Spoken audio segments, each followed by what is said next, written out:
এটা কি? কচুরলতি। চিনো না? এটা বাংলাদেশের কচুরলতি। ও চিনি তো।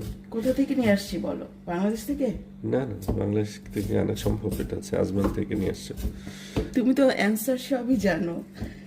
এটা আজমান, এটা বাংলাদেশি সুপার মার্কেট থেকে নিয়ে আসা হয়েছে এবং এটা বাংলাদেশেরই প্রোডাক্ট। এই যে এতগুলো, দুইটা বক্স ছিল। আমি এক প্যাকেট নিয়ে আসছি, আর একটা দেখলাম যে আরেকটা ভদ্রলোক আরেকটা বক্স নিয়ে গেছে। এই যে দেখো, এই যে বাংলাদেশের মৃগেল মাছ। অনেক বড় নাকি? এটা প্রায় 3.5 কিলো ছিল। আগে তো আমি 6-7 কিলোর মৃগেল মাছ। 3.5 কিলো না তো, 4.5 কিলো। 4.5 কিলো। আচ্ছা আচ্ছা, দেখো কি সুন্দর ফ্রেশ। এটা একটু কাছ থেকে নাও, অনেক ফ্রেশ। এখানে আনো, অনেক দেখো টেক্সচার গুলো মাছে। এখন মাছটা আমরা ধুয়ে ফেলবো।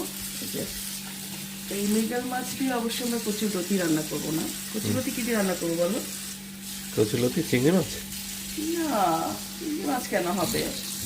তাহলে কচুরলতি আমরা ইলিশ মাছ দিয়ে রান্না করবো। ও ইলিশ মাছ। ইলিশ মাছ তো নিয়ে আসছে না?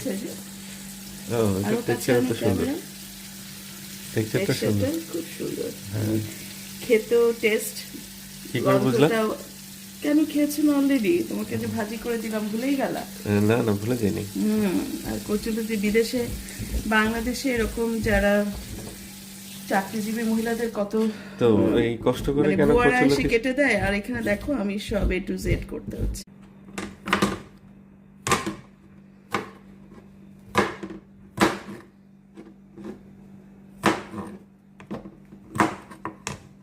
লতিগুলো যখন আমি আইস ছাড়ছিলাম, আইস ছাড়ানোটাই কিন্তু অনেক কষ্টের, মানে হাত ব্যথা করে।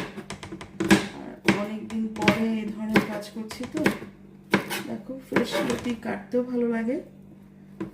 লতি কাটছি, এটা একদম এখানে। আমি একটু কাটবো? হ্যাঁ কাটবি, কিন্তু আমি একটু কেটে নিই। এখানে কিন্তু মাজরা আছে ওরা এখানে গ্রো করায়, বাট এটা এখানকার না কিন্তু।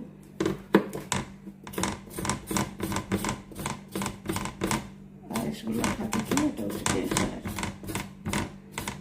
লতির স্কিন আইস বলে এটাকে, ফাইবার। বাইরে যে আইসটা থাকে না, দেখো না অনেকগুলো আছে। যদিও আমি এটা কাটাকাটির সময়টা চলে যাবে। আইসটা ছেড়াটা খুবই কষ্টকর।